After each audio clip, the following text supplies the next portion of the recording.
የሚገርም ፓርቲ ቦታ መጀመሪያ ነው። በእናትህ ዝም ብለህ አትነፍ።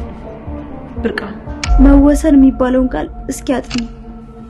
ውስን ትንሽ የነገሮችን ነው የሚገልጸው። በጣም ነው እሺ የምታሳፍረው። በጣም ምን አለበት እቺ መስኪን ልጅ እስክትሄድላችሁ እንኳን ብትጠብቁ። ማታ እኮ ወሬውን ልነግርሽ ጠብቅሽ እንቅልፍ ጥሎኝ ነው። ቆይ ስንት ሰዓት መጥተሽ ነው?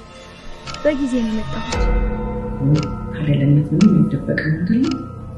እናት እኮ ፊትን አይታ ማወቅ ትችላለች። እንዴ ማሚ አይኔ ላይ ምን አነበብሽ? እሺ ምንድን ነው የተፈጠረው? ስለዚህ ነገር ማውራት አልፈልግም።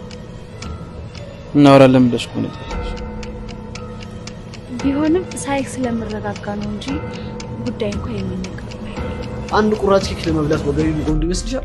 እንግዲህ የጠራነው እኮ እኛ ሳንሆን አንተ ነህ። ከአንድ ወገን ብቻ ሲሆን ዝጊ እንዳጨርሹ ጎሽ። ቆይ ደግሞ ከመች ጀምሮ ነው ለመጠጥ ብር መቆጠብ የጀመርሽው? እባክሽ እንትን እዚች ቅርብ ጥሪ ያለችብኝ እና ብቻሽን ያውም እንደዚህ ለብሰሽ እንጂ አባይ ስትፈልጊ ገምተሽ ነይ። ምን ነው ማነት የቀድሞ ፍቅረኛ ነው ማለት ኤክስ ነው። እና ከኤክስ ጋር እንደዚህ መሆን ባካው ምገርም ሲከተብሽ ካላሳየው አናኔ አትበል። እንዲሁም ልንገር አንድ ማንንም ማትሰማ ቸከሳለች እሷን በእጅ አስገብተህ ካሳየኝ እኔ ፈለግኩን እቀጣለሁ።